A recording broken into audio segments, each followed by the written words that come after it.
If I could have your attention, I would like to welcome everyone here to what is every year pretty much the best day on the Strauss Center's annual calendar, and really one of the best days of the year for me personally. It's the day our students, the William Crook Fellows, tell us about the remarkable experiences they've had in the lives they've had the opportunity to change. The extraordinary presentations you will hear about today were made possible by one exceptional person, one of the Strauss Center's dearest friends, Eleanor Crook. I would like to personally thank her for all she does for the center, the school, and the larger world. Eleanor, on behalf of everyone here today, thank you so much. Please join me in thanking Mrs. Crook. Her vision, her commitment, and her wonderful generosity make our world a better place, and through this project are making the wider world a better place, and we are just grateful.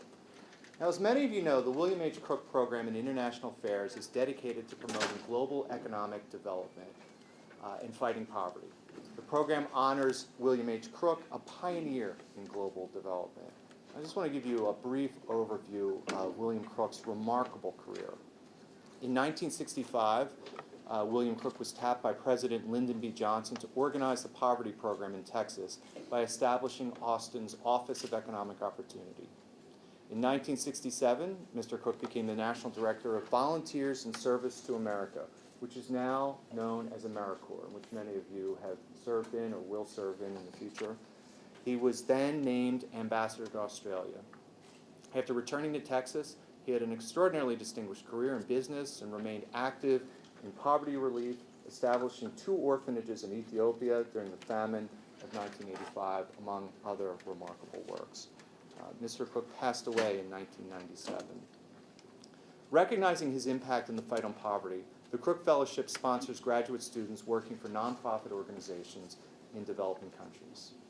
Since its inception in 2008, Crook Fellowships have supported 28 student fellows engaged in cutting-edge work to improve the economic, social, and educational opportunities and challenges throughout the world: Asia, Africa, Latin America, and the Middle East.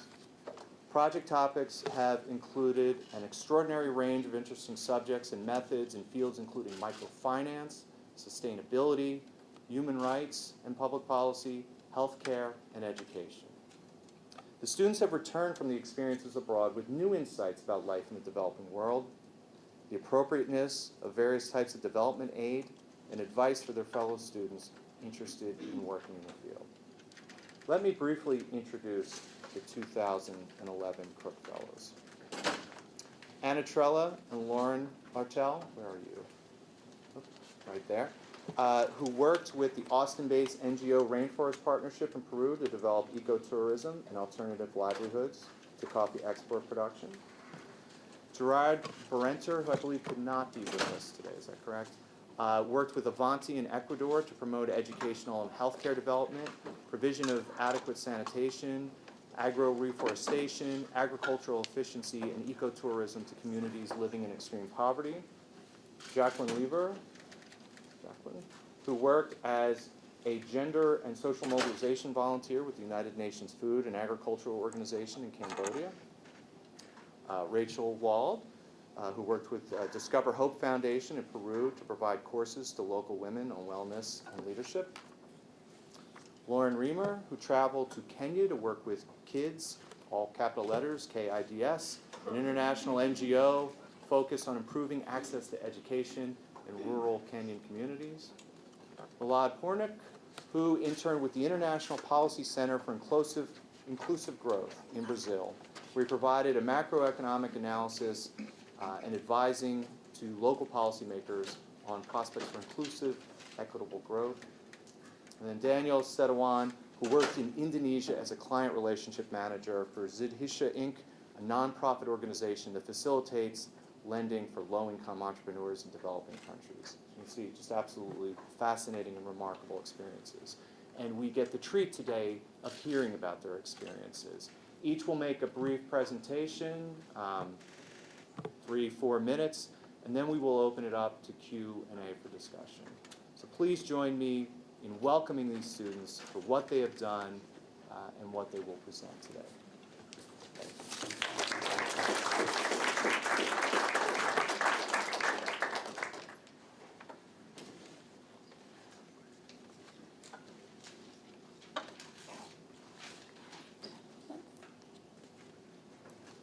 Good afternoon. My name is Jacqueline Lever, and Dr. Gavin kind of already said a little bit about Jared Barrenter and that he worked in he worked for Avanti in Ecuador this summer, but here's just a photo of him. It's a little bit dark, but he's still in South America this summer working on another internship, so that's why he could not be here this afternoon. So as Dr. Gavin said, I worked for the Food and Agriculture Organization of the United Nations in Cambodia this summer as a gender and social mobilization volunteer. The FAO works in about 130 countries to improve agricultural productivity, increase nutritional levels, and just generally better the lives of rural populations. In Cambodia alone, there's about 40 ongoing FAO projects. So the project that I was working on is a community forestry project, which I will not read the name of because it's very long, but it's up here on the screen for you.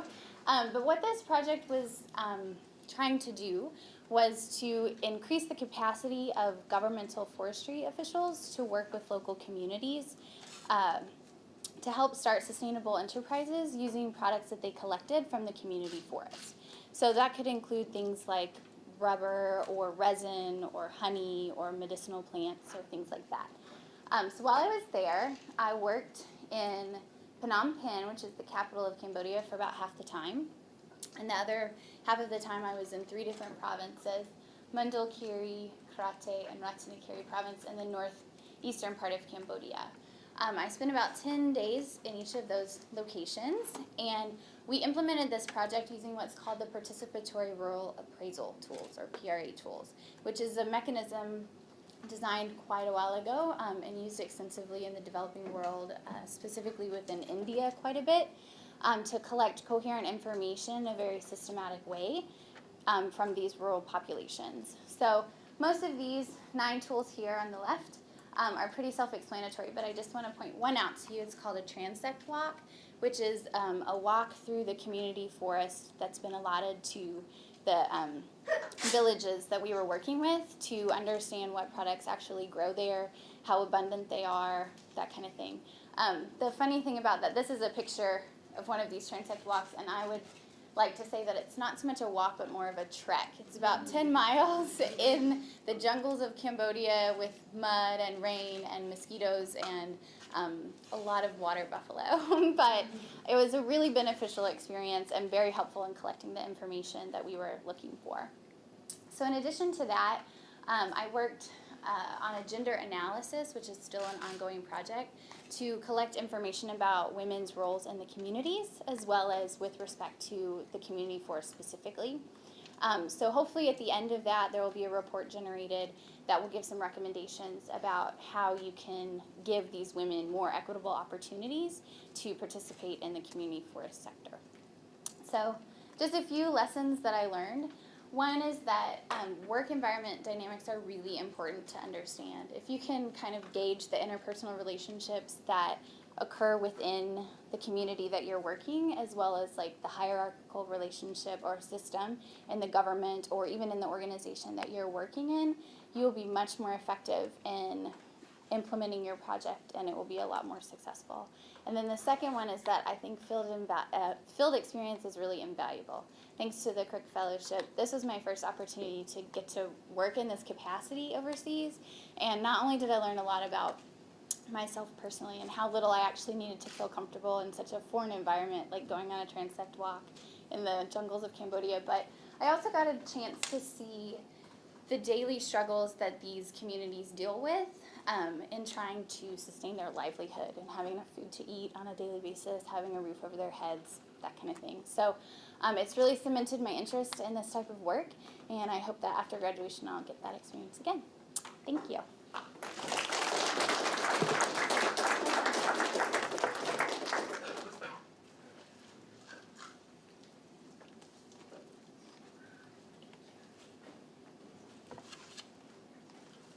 All right, good afternoon, everybody. My name is Milad Pornik, and I just want to thank Jacqueline for going first by virtue of her last name. I think she took that burden, and I think you did a very good job to start us off.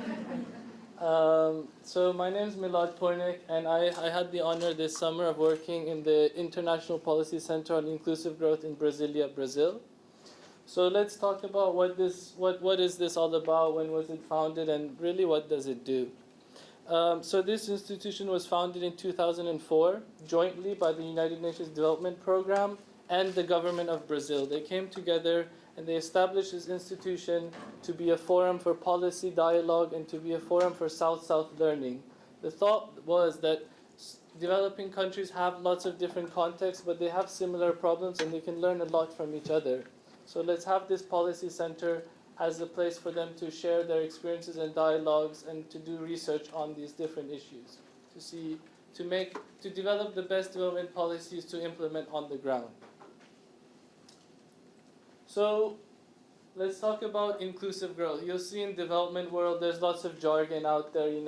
Jacqueline had up this mission statement and she unpacked that jargon. So what is inclusive growth all about? I think the best story is one about Egypt, what recently happened, right? There was a revolution there, but despite there being very high growth rates, 6%, 7% over the last 10 years. And the issue there was that we do not believe that you can just let growth happen and the gains will be distributed to people and everybody will be better off. We believe you need inclusive growth. You need people to be involved in the growth process through decent employment for this growth process to truly benefit society. And that is the whole promotion of inclusive growth. So how we can measure it, it's still difficult. I was working on this a bit this summer, what sort of data we should look at and how to analyze that. That's still an issue. And can I also say I had the honor of working with these other interns. And they're also very young like me, very motivated, very bright, very passionate, all these great virtues that we all have, I think. And I think we really just feed off each other, and just working on the environment was beneficial in itself, regardless of the work that was actually done. So particularly, I worked on something we call subsidy reform.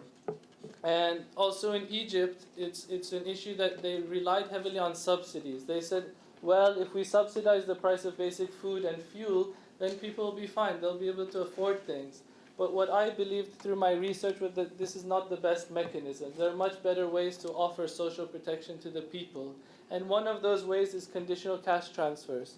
So we have a program in Brazil called Bolsa Familia, which gives families money contingent upon them sending their children to school. So it's giving them money, alleviating their current poverty, and having them invest in their children's human capital to hopefully get better jobs down the line. So that was part of my work. I've developed an op-ed on that. I've developed a report which I'm still playing around with. But that was really a great opportunity for me to work on that. So I just want to end by saying the lessons I learned, just like Jacqueline, the work environment dynamics, so I'm not going to expand on that. But secondly, the politics of development. So at the beginning, I was supposed to go to Syria, but we all realized what happened in Syria. So I had to be flexible, I had to adapt. So I got this opportunity to go to Brazil. And secondly, you'll realize Professor Gavin said I was a macroeconomic policy advisor. I did none of that. I did social protection research. And that's another thing with adaptability. You get to the office and they realize, they look at your skill set, they look at the needs, and they put you in the direction they need. So it's also the fact of being adaptable and learning about those political dynamics, which were very useful to me. So I just want to end by thanking you, Ms. Crook, very much for this opportunity, and thanking the selection committee for putting their faith in me. I hope I was worthy of this. And just ending by saying I'm the son of a UN employee himself. I've traveled around the world. I've done 3 other UN internships.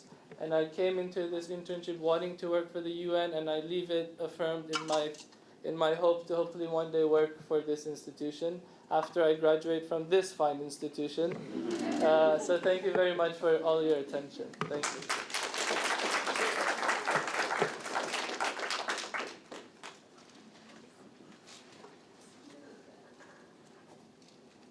Good afternoon, everyone. My name is Reimer.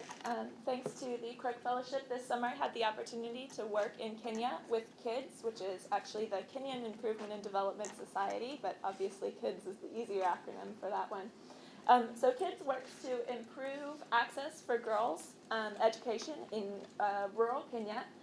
We work mostly in the Kajiado region, which is in southern Kenya.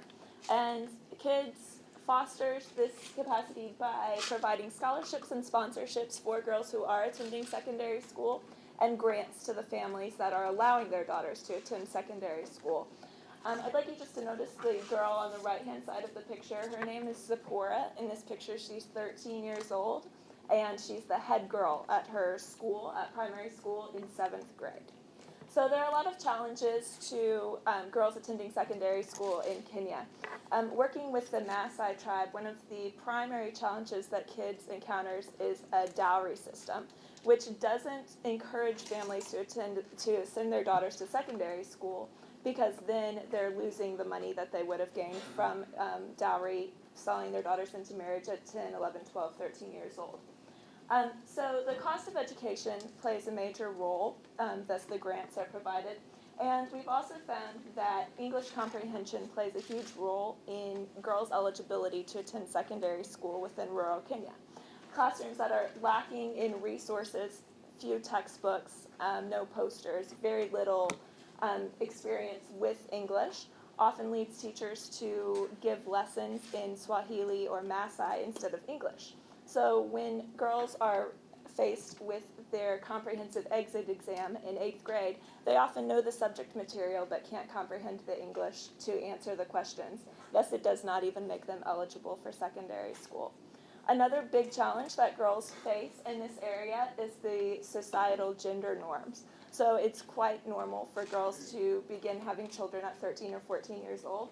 And this picture is actually of Zipporah now this year, 14 years old with a 4-month-old baby.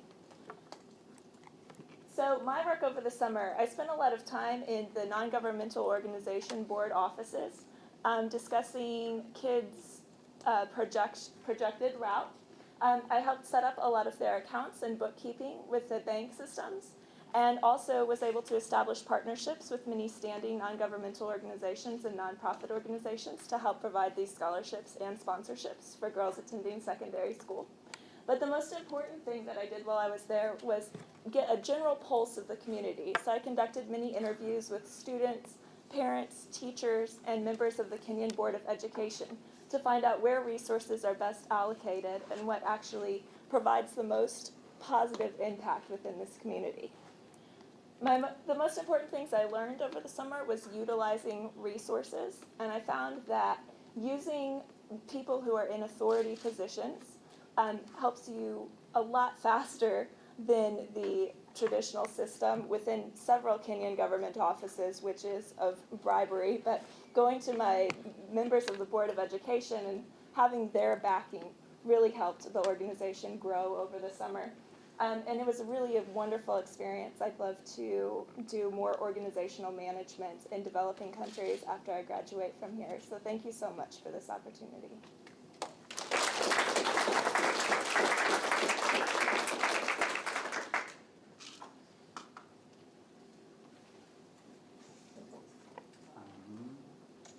Hello. My name is Daniel Setiawan. I spent the summer in Bali, Indonesia, working with a microfinance nonprofit organization called Sedisha. So thank you all for coming here.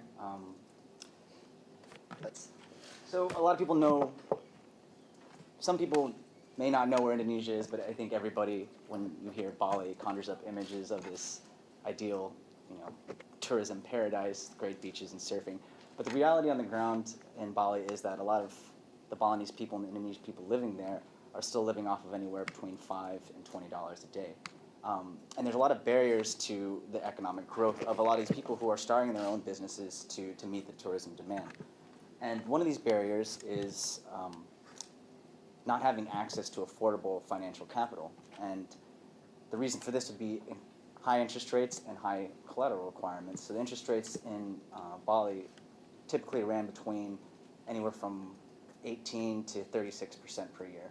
And the collateral requirements, we're talking about people who don't own their own houses and who sometimes the only collateral that they can put up are their $1,000 motorbike. So this is kind of where Sedisha came into the picture. Sedisha offers kind of an alternative model for finance for low-income entrepreneurs in Indonesia. And it uses a completely web-based model, much like Kiva. So if you guys don't know how Kiva works, borrowers will come onto the website and they create a profile, and then people like me and you, or anybody goes onto the website and they read through these profiles and they learn about these people's lives and their businesses and their cultures and their families, and then they choose to either fund part or some of their loan. And it's a great model, and it's based off of kind of a group sourcing peer-to-peer system. And so this has a couple of advantages. One of the advantages is it kind of creates a forum for lenders and borrowers to meet, so they can, cuts out the middleman, so they can actually interact. And so you see, if you go on the website, you can actually see these borrowers and lenders chatting back and forth about, oh, what did you do with your loan? Oh, I bought a new motorcycle. Okay, great. And for the borrowers, this allows them to negotiate their own terms of finance, so they get to propose their own interest rates. And then lenders who go onto the website, they oftentimes, since they're going off the websites with charitable intentions, oftentimes offer them money at the interest rates lower than what they expected. And for lenders, it also gives them an opportunity to kind of learn about the people that they're actually helping.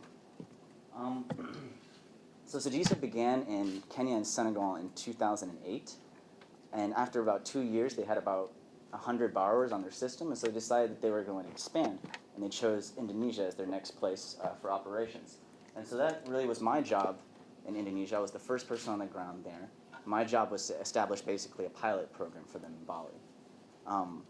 So this involved basically, my title was client relationship manager, but I definitely wore a lot of different hats here. Anywhere from like marketing to research to just program development, working out the kinks of starting something new. So the first thing I had to do was I had to establish a relationship with a Partner Ngo. So it was Timor Sejahtera Foundation, or YTS, and this is a NGO I had been in contact with before I actually left. And this organization works with Kiva, or they previously worked with Kiva, so they had some experience in the microfinance background. So basically what I had to do is this organization was responsible for confirming the credit history of our potential borrowers. And so I had to go to their offices, train their staff, and then set up bank accounts where they could transfer the money, which would then be dispersed to the borrowers. And then the second thing, and the main part of my job, was to actually find borrowers for the system. And once again, I was kind of there all on my own and left to my own devices. So I kind of took 3 different approaches to this. The first thing I did was create a network of NGOs that are already existing in Bali. So basically anybody I could find a phone number for or an email for, and I contacted them, and I had them introduce me to the local communities that they were working with. The second thing I did was go directly to the villages. And although Bali is incredibly developed, it still is a communal society. So each village has a banjar, which is a local village head. So I had to go into these villages, basically talk to people, somehow finagle an introduction to the banjar, and then with the banjar we would organize village meetings, which I would explain the Sedisha system to these people. And then the last thing I did was just basically a direct canvassing approach. I printed out a little 1-sheet information packet, and I would go around and basically talk to everybody I met. And at this point, me being Indonesian, an American Indonesian, proved to be an interesting dynamic, because people were generally thought I was Indonesian, assumed I was Indonesian until I opened my mouth. And then they were just generally interested of who I was, what I was doing, where I came from, and this was always just naturally segued into my internship with Sedisha. And so towards the end, this became my best resource for Sedisha lenders, or borrowers, excuse me. People would just refer this, oh, I met this man who works with this organization, and then towards the end of my 2 months there, people were actually calling me instead of me having to go out and find them. And the last thing I did was, so basically my whole job was just to create an infrastructure. I was only there for 2 months, which is a relatively short time to do this. So my job was to create an infrastructure that I could pass on to the new client relationship managers that were coming in after me. And so my last week was training these new client relationship managers, and then creating training materials which are now integrated into their training regimen with Sedisha. And so what I learned, basically, maybe the biggest lesson I learned is what it actually takes to get a grassroots NGO started in a new country, in a foreign country, and just kind of the kinks that are involved with establishing anything new, and also the rewards of actually leaving and seeing something that you put in place there. And also, I've been going to Indonesia for over 20 years on a more personal note, and seeing the way that country has developed, and now being part of that development, actually playing a role in that development, forced me kind of to think very critically about the nature of development. And I think anybody going into that field, it's important that we think critically about how we proceed in that development. And very lastly, very practical, I learned Bahasa, which this internship forced me to go out and interact with everybody I met and have business conversations and forced me to learn the vocabulary. So let me close by saying, terima kasih banyak untuk semua bantu. Ms. Crook, thank you very much for all your help.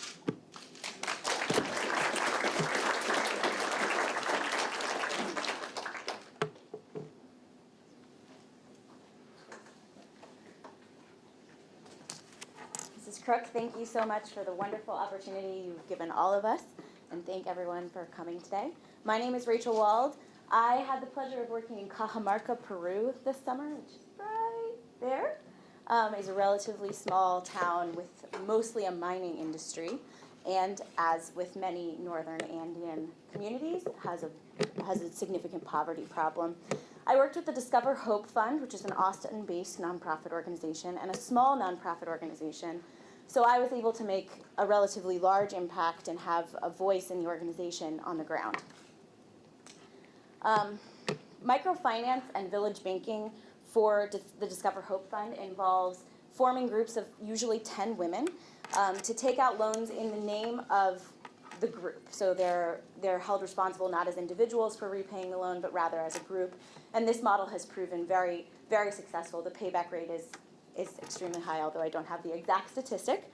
These photos are of a bank that I was involved in founding called El Paraíso, which means the paradise, and referred to their particular village in Cajamarca. And these women are receiving 4,000 sols.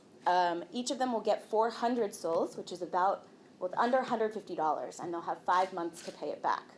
The other side of the Discover Hope model is the plus in Microfinance Plus, which is training that we did.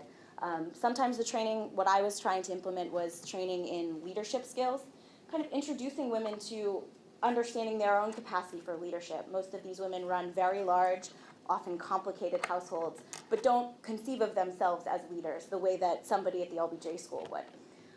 We also did training in other capacities, which could be revenue building, like artisan training, cooking, etc. We also trained in business development and understanding how to price goods, etc. One of the best parts of the internship for me was functioning completely in Spanish, which I hadn't done for many years. I'd been studying Spanish since grade school, and it was very exciting and sort of exhilarating to kind of go home every day and be like, wow, I didn't speak a word of English today, and that felt really great. And the other wonderful thing was building relationships with the women. I went in thinking that I would sit down with women and say, so how has this loan changed your life? And 5 months ago, where were you and where are you today? And try and gauge these metrics. But what happened was really, I needed to talk to them about their sons. I needed to talk to them about what they cooked for dinner that night. And we built some really beautiful relationships over the course of the months that I was there. And I really learned that patience and relationship building gives you a lot more useful information than some of these sort of qualitative methodologies that my academics have introduced me to. No offense, Dr. Patel. Another of my responsibilities was to conduct what we called seguimientos, which means follow-up visits. So we would go to the homes of loan recipients and find out how they had spent the money, where were they seeing benefit, where were they not, and also this poster has compromisos, which means promises that they had made for their loan cycle. So this is Jamie. Jamie's business is to make anticuchos, which is a skewered and grilled cow heart, and it is delicious, I assure you. Other businesses were to raise other types of livestock, guinea pigs, which are a favorite snack of Peruvians, which I didn't like as much as anticuchos. Also, roosters and chickens and pigs. We had women who ran businesses like chicken vendors and restaurants. But for Jamie, we were checking in if she had paid punctually, if she had treated her clients with respect, if she had attended all of her village bank meetings. And one of the impacts of the Discover Hope Fund's work is to introduce women to these ideas of group work, of electing a directive board for their village bank, of keeping not compromisos, but promises in their loan cycle of conducting business in a more formal way. And so Jamie had a lot of success, and she was also a lovely woman to get to know. And it really helped her overcome challenges that are typical of women in these communities that are very male-centric and where women generally are not breadwinners in the home. And this is a final shot of Cajamarca in the market, and I just like the photo and want to thank you, Mrs. Crook, and Dr. Gavin for running the program, and it was a wonderful experience.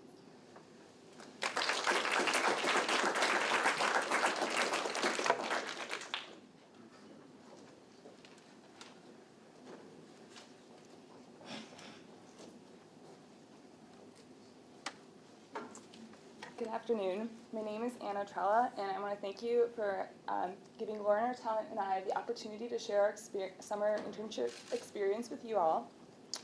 Lauren and I had the fortunate opportunity to not only do some ecotourism research in Peru and Ecuador, but as well as work directly with communities in eastern Peru in developing their ecotourism project. We worked with Rainforest Partnership, which is an Austin-based nonprofit, and their work primarily focuses on partnering with rainforest communities in Peru and Ecuador in developing community-led initiatives to create long-term means of earning an income while at the same time protecting their surrounding forest. Rainforest partnerships in the two communities of Calabasas and San Antonio in the Pampa Hermosa district in Peru agreed that ecotourism was the best long-term method of income generation and protection of their forest. Ecotourism, unlike traditional tourism, has two important characteristics. The first characteristic is conservation interest. Ecotourism industries take extra precautions to avoid harming the surrounding environment by using eco-friendly building methods, as well as educating tourists on being environmentally conscientious in resource use.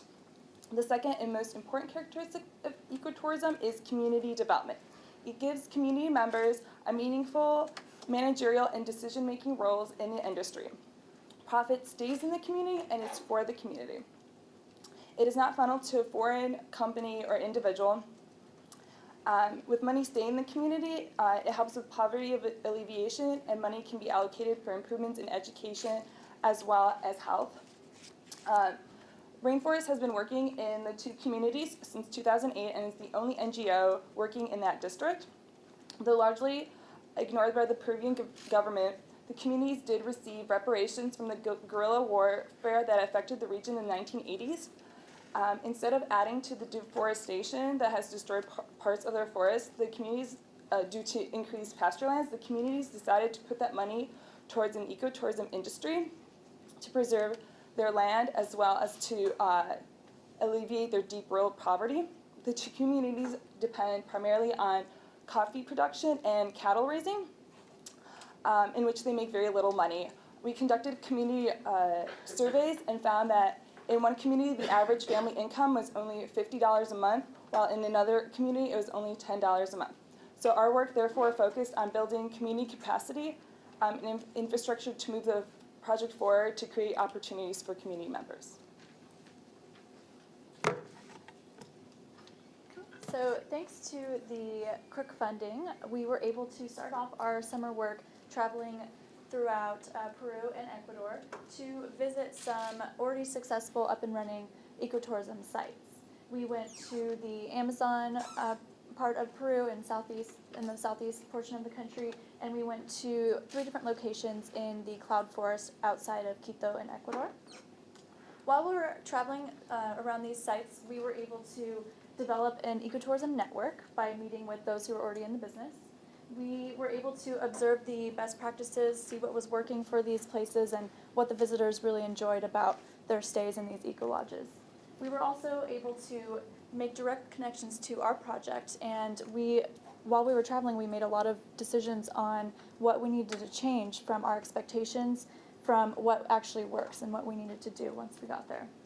We had a great opportunity to meet with the owners and managers of these eco-lodges and sit down and let them know about our project and what we wanted.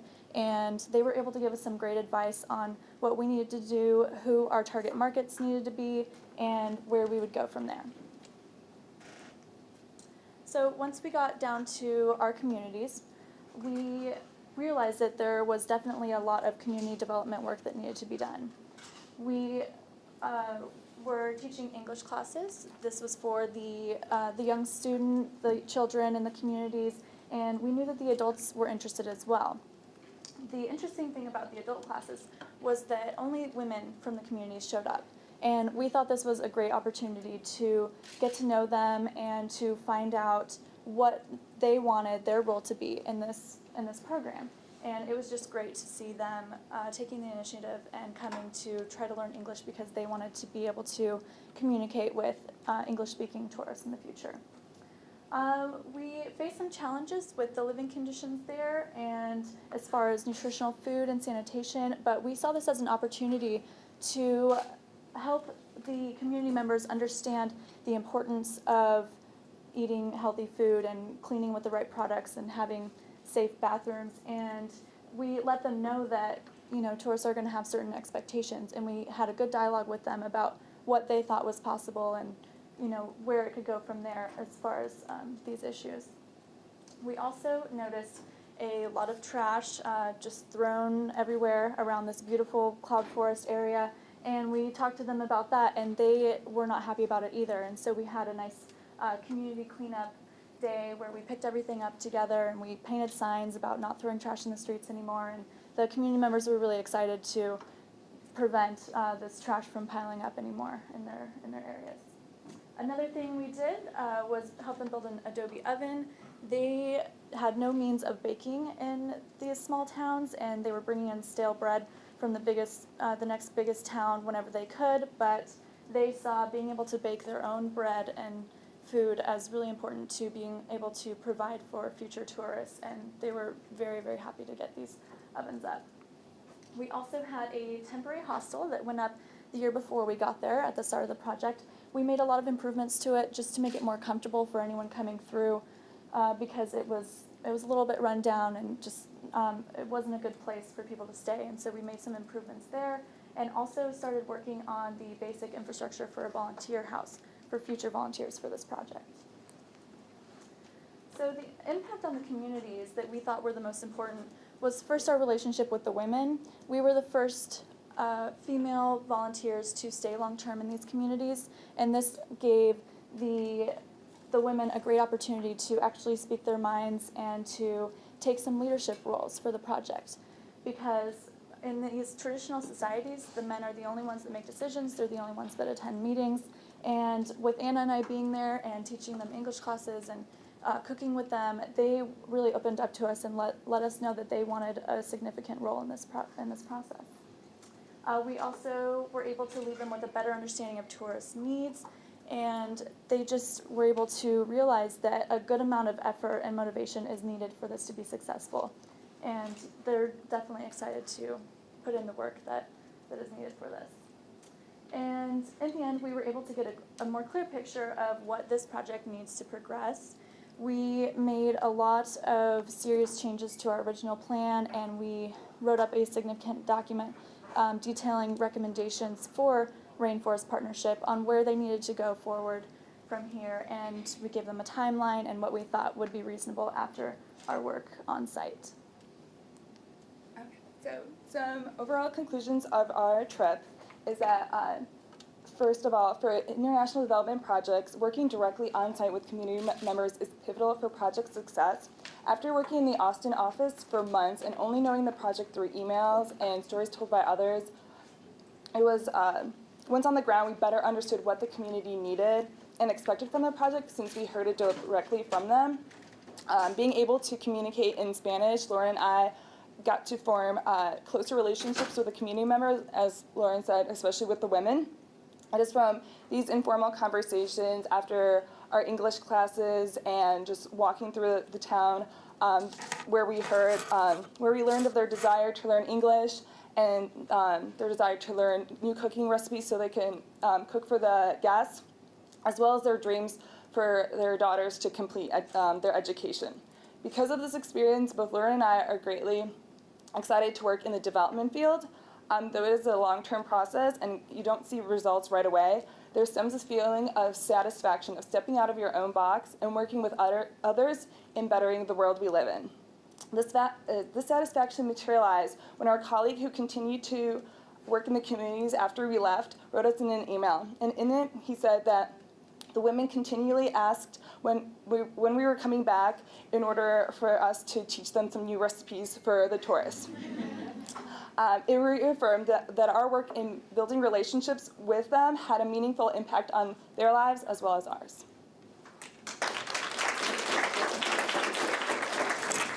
On behalf of all the fellows, I want to give a special thank you to Mrs. Crook for this opportunity, and we really appreciate your support. Well, I'm sure there's just absolutely wonderful experiences and presentations. I would love it if the fellows could come up and answer some questions.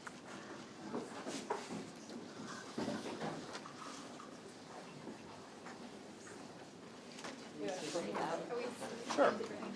Whatever makes you guys more comfortable.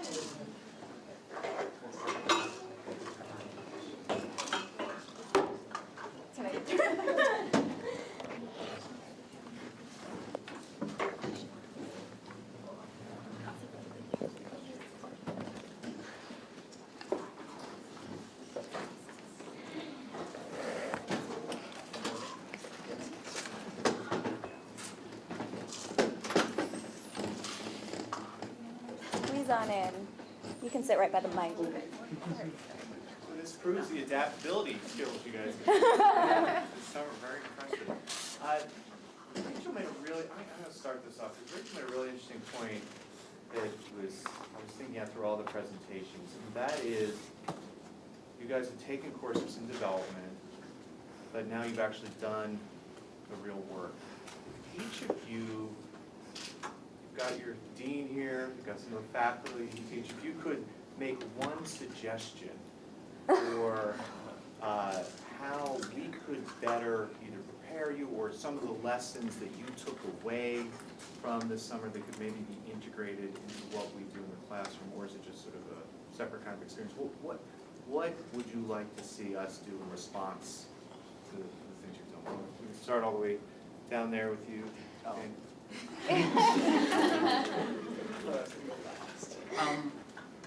mean, the opportunity, the internship requirement, and the opportunity to actually go out and work in the field, I think, is an invaluable experience and part of this program.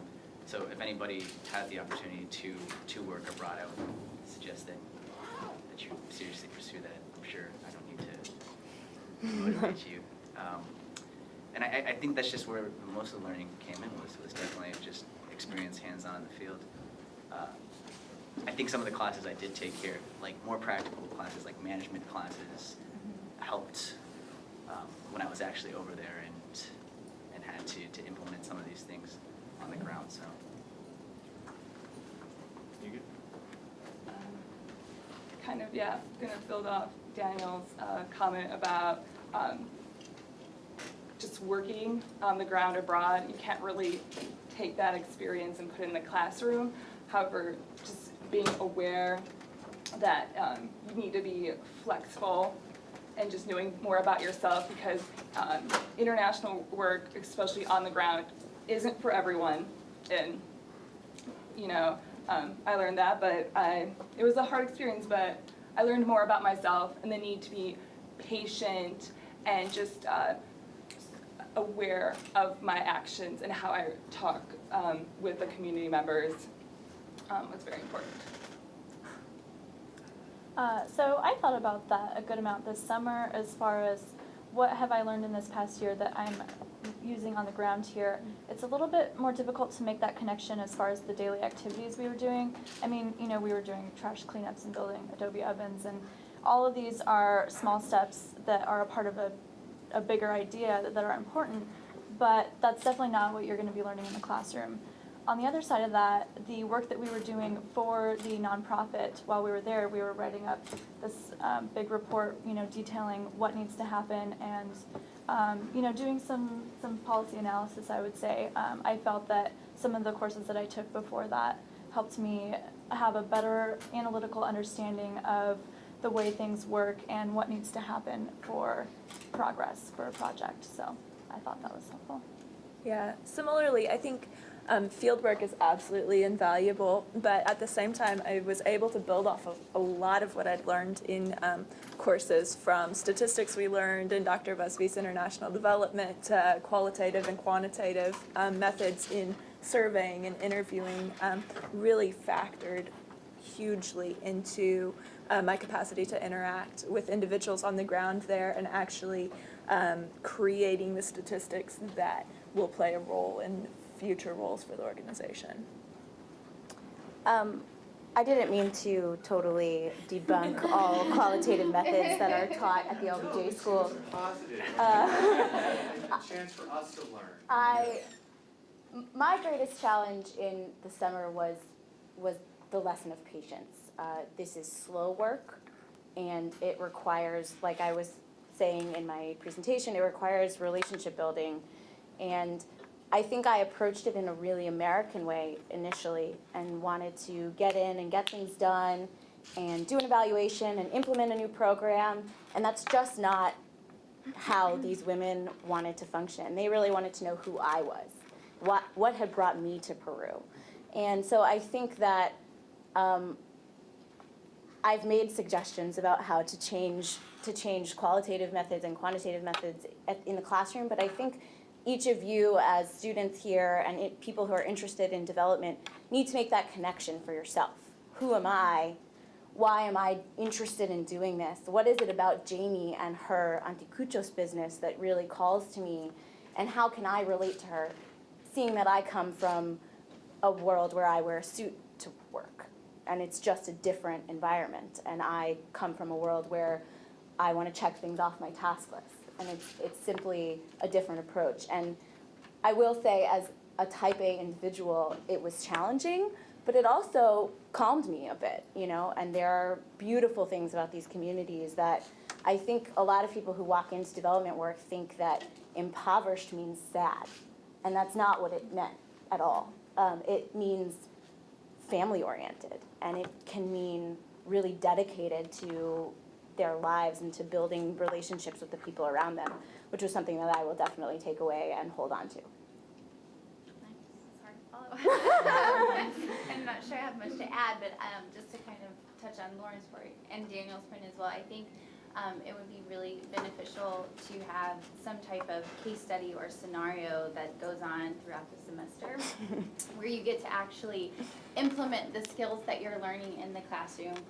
We had a class last semester which was international management, and we were broken up into groups where we were starting an NGO or an embassy or UNDP, I think it was UNDP, office in Malawi. And it was a really beneficial experience because you actually had to go out and do the research and get on the internet and find out how much things cost and, just the slow process that you're talking about.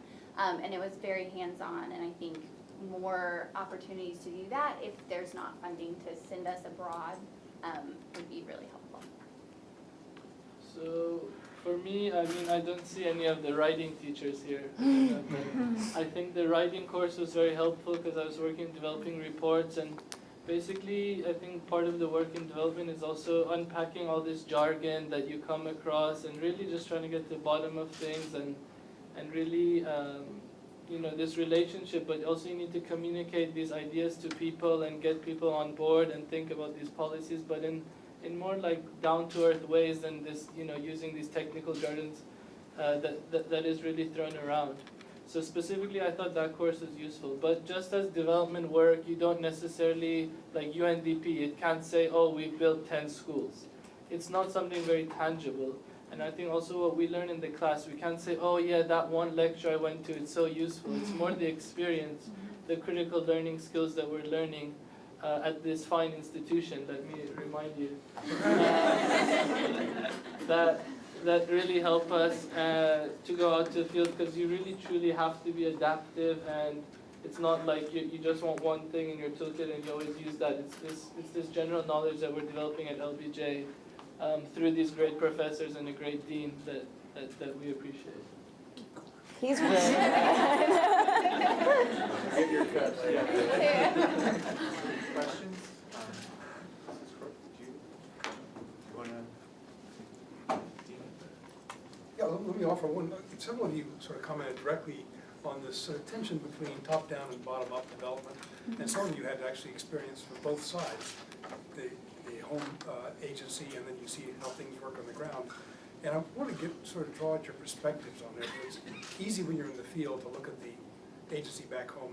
They're out of touch. They don't know what they're talking about.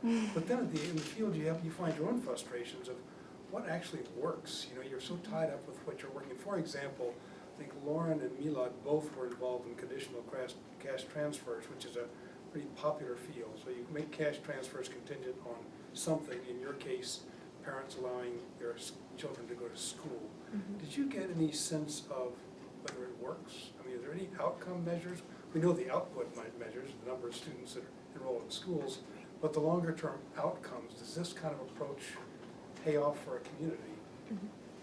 Mm-hmm. I personally find a lot of kickback from the community we were working in. Actually, the organization now has a staff member in place that actually tracks to make sure those girls are continuing in secondary school after those funds are received by the families. But one of the problems when you're working, especially within tribal communities, is the thought that girls who obtain secondary education degrees don't choose to re-enter that society that they grew up in. And especially within the Maasai community, they now make up less than 2% of the overall population of Kenya. So there's this fear that you're actually killing off the tribe by educating their girls.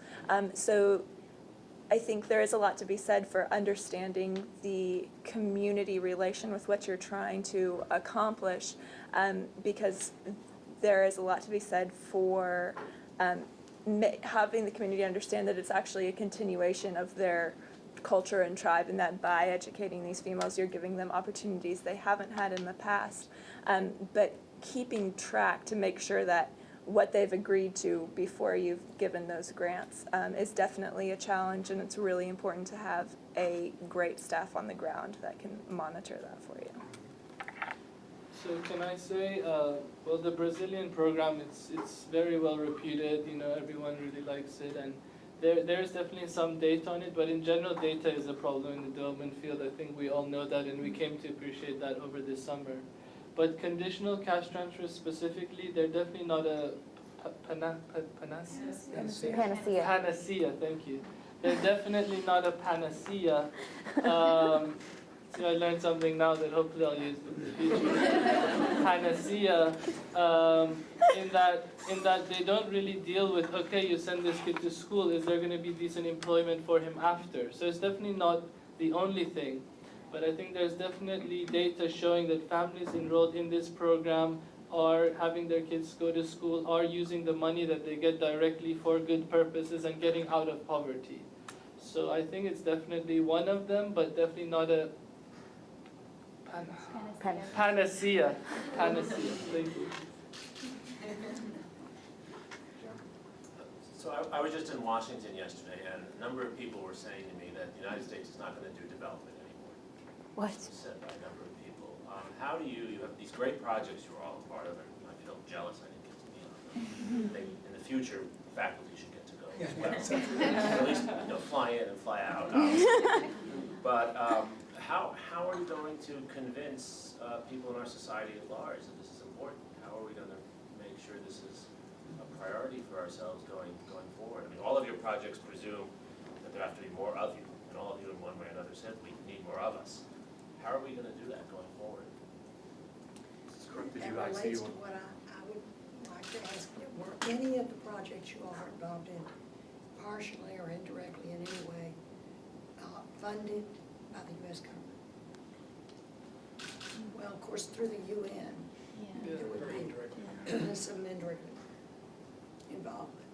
That's about as close as it gets. I just think, I don't know in these people who these people were in Washington, I hope they're not too powerful for our sake, but I really think that there's lots of people in this country that want to help and are disillusioned though in that they think that they're not necessarily sure what's the best way they can actually help, and they see this thing of microfinance was such a big thing and now there's lots of controversy really what it does, and I think the real trick is to show them some sort of success stories to build on. Say, look, this is a role model, this is what we've done in this place, and it's worked, to show them concrete evidence, and maybe some documentary or some sort of insight to really give it a human touch, because I truly believe there are lots of people wanting to give for development, and also the government, I'm sure.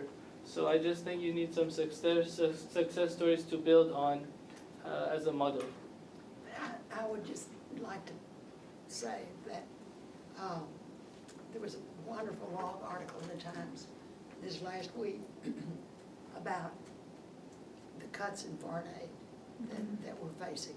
That with that tiny percent of the budget, which is less than 1%, as we all know, and most of that is not development, it's military, that's the first thing hit when budget crunches come, because they don't have a voice. I mean, obviously, people starving in Somalia don't vote.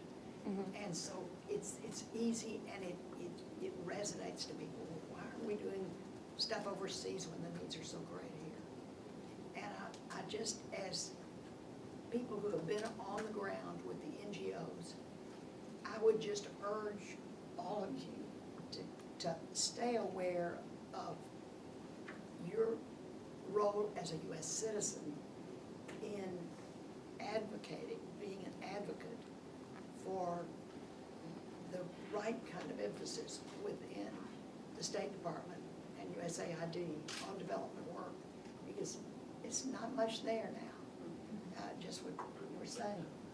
And it's only going to come when there's citizen input.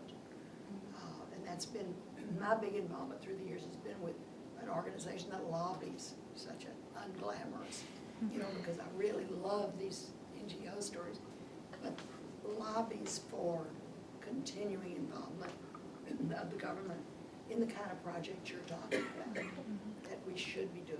So just a little lobbying of now. I was just going to say, I think that one of the things that the classroom does bring to us is a perspective that's at several thousand feet.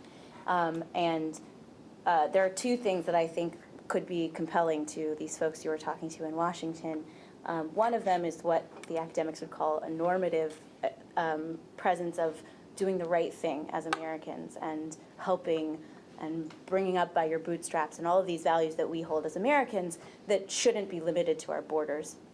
And the other thing is that, for example, several of us, I think, are in a class about global finance this semester. I'm in Dr. Busby's class about global environmental governance. And the truth of the matter is that none of these things exist in black holes from one another. And one of the benefits of having that several thousand feet view is to know that by working with Jamie, by doing a Transect Block, you're building better communities abroad, which will be better partners to the United States as states, and have more rights and freedoms for a Somalian who is totally without government. So. I think Mrs. Crook has given us excellent marching orders here, so I think reflect upon it. In the fourth year of the program, I was thinking about all the lives of 28 students who have been affected by this gift. The scores, if not hundreds, if not thousands of people, recipients on the other end, and then in the life of this institution, which has been remarkably changed. And I thought, here is a sign of extraordinary effectiveness, and in so many different ways. And we need to do a better job, I think, with all of these students and all the, I was just thinking, we need to bring all 28 together and find a way to get the message out about how this clearly influenced your lives, and it's had an extraordinary impact on countless lives, brought an amazing effect on the life of this institution.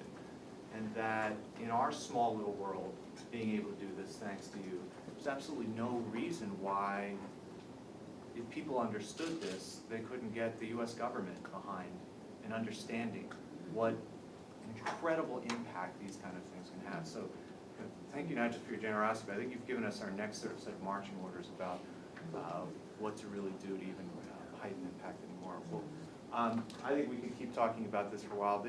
I want to thank the students for just wonderful presentations. I learned a ton. I'm so proud of all of you. I'm so impressed. You guys are just great, so thank you.